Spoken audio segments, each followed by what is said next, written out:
Assalamualaikum warahmatullahi wabarakatuh. Kembali lagi di channel YouTube saya, Rifa Aulia. Nah, di video kali ini saya akan membahas seputar hakikat penelitian. Nah, sebelum saya membahas terlebih mendalam mengenai hakikat dalam penelitian, saya akan membahas terlebih dahulu pengertian penelitian secara umum. Nah, secara umum penelitian ini merupakan proses, cara, perbuatan untuk memeriksa sesuatu dengan cermat untuk mencari atau mengetahui sesuatu yang ingin diketahui oleh si peneliti. Nah, dan hasilnya biasanya berupa pengetahuan. Penelitian juga sebagai suatu proses pengumpulan dan analisis data yang dilakukan secara sistematis dan logis untuk mencapai tujuan-tujuan tertentu. Nah, sistematis di sini artinya mengikuti prosedur atau langkah-langkah tertentu. Nah, jawaban ilmiahnya yaitu berupa rumusan pengetahuan, generalisasi, baik berupa teori, baik itu prinsip yang bersifat abstrak maupun konkret, yang dirumuskan melalui alat primernya, nah yaitu empiris dan analisis.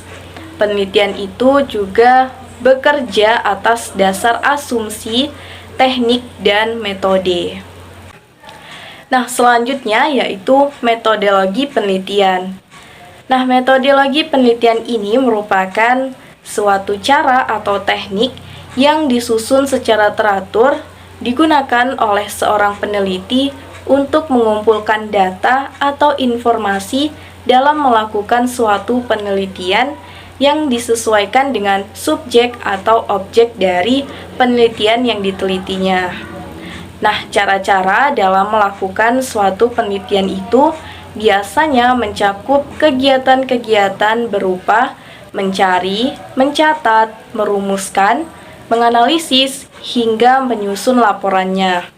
Nah, hal itu dilakukan berdasarkan fakta-fakta atau gejala-gejala secara ilmiah. Nah, metodologi penelitian ini juga memberi gambaran mengenai rancangan penelitian yang meliputi antara lain prosedur dan langkah-langkah yang harus ditempuh, waktu penelitian, sumber penelitian, dan dengan langkah apa data-data tersebut diperoleh dan selanjutnya diolah dan dianalisis. Nah, penelitian ini juga dilakukan untuk memiliki tujuan umum, untuk menyelesaikan atau memecahkan suatu masalah yang sedang diteliti. Nah, manfaat dari metode penelitian ini yaitu untuk memudahkan si peneliti dalam membuat strategi, menetapkan proses dan teknik yang akan digunakan dalam upaya pengumpulan data dan menganalisis, melakukan suatu analisis. Nah, pengumpulan data dan analisis data ini biasanya menggunakan metode-metode ilmiah, baik itu yang bersifat kuantitatif ataupun kualitatif.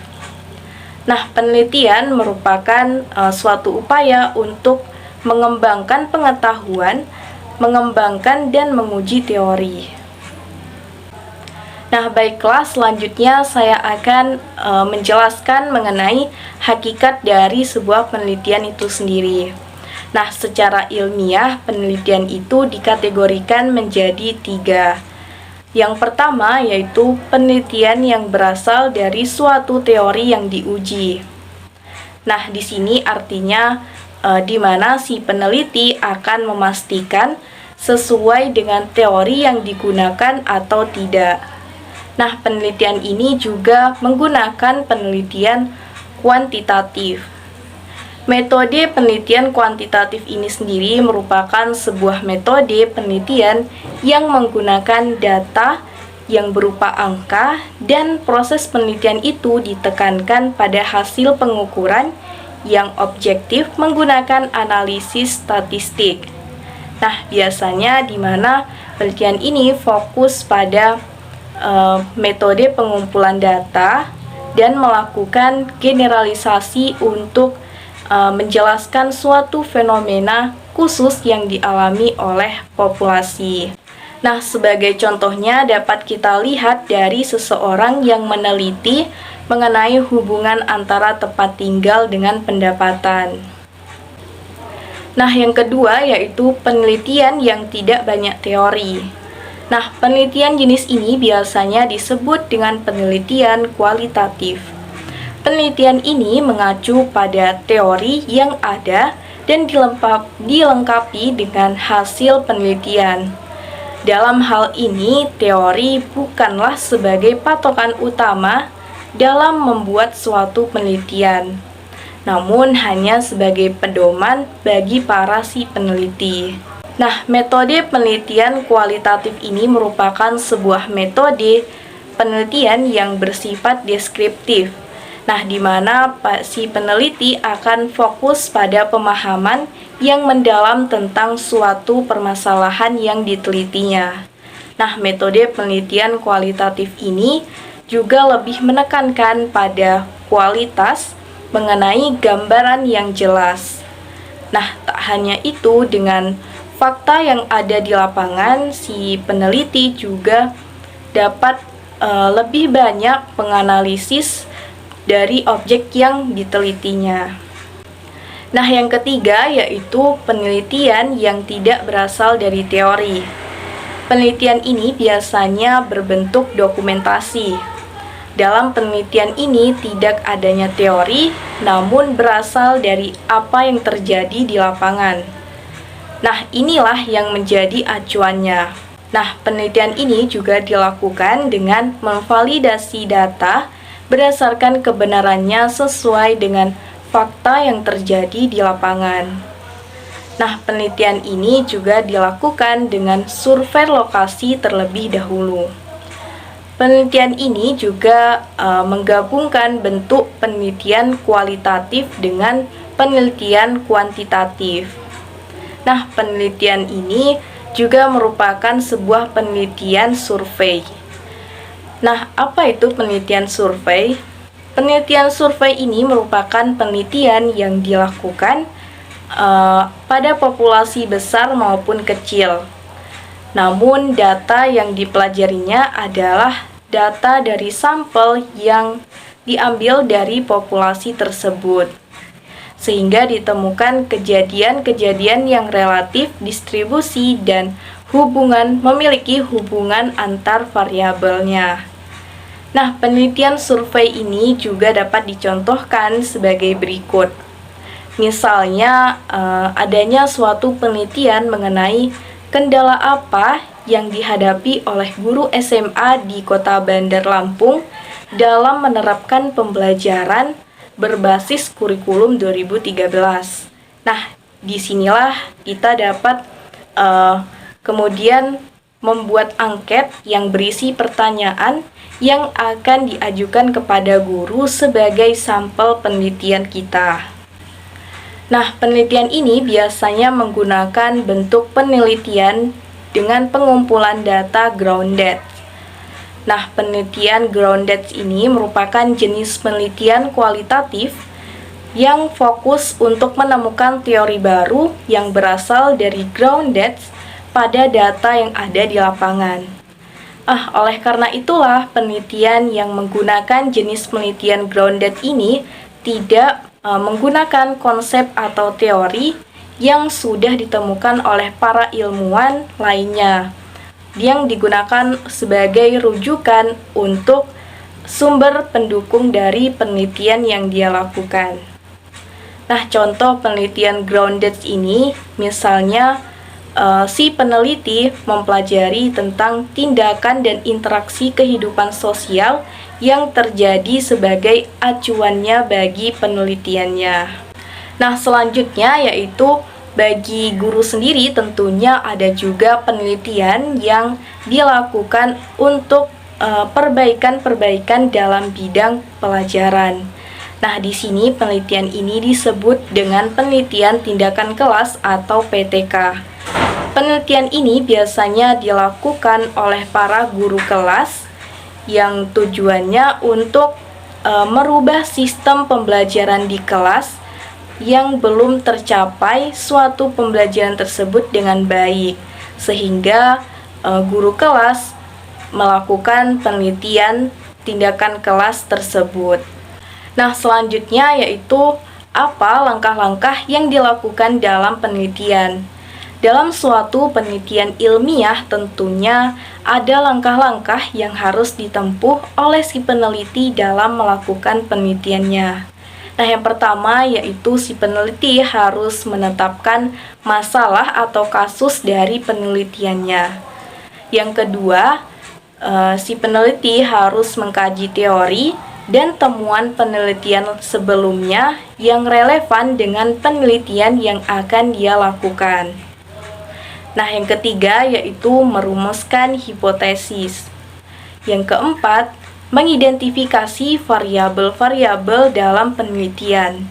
Nah, yang kelima yaitu menyusun definisi operasional variabelnya. Yang kelima yaitu menetapkan desain dan metode dalam penelitiannya. Nah, selanjutnya yang ketujuh yaitu menetapkan dan menyusun instrumen sebagai pengukur variabelnya. Yang ke-8 yaitu mengumpulkan data dan fakta dari penelitian yang akan dia lakukan. 9. Menganalisis data yang ditemukan dengan teori yang akan digunakan si peneliti. Dan yang terakhir yaitu peneliti harus menulis laporan penelitian yang telah dilakukan. Nah, selanjutnya di sini ada jenis-jenis data yang biasanya dilakukan atau digunakan oleh si peneliti dalam melakukan penelitiannya. Nah, yang pertama yaitu data kualitatif, yaitu sebuah data yang dinyatakan dalam bentuk kata atau kalimat sketsa dan gambar yang biasanya menunjukkan suatu kualitas tertentu. Nah, yang kedua yaitu ada data kuantitatif. Nah, data kuantitatif ini merupakan sebuah data yang berbentuk angka. Di sini data tersebut diangkakan dan biasanya berbentuk statistik.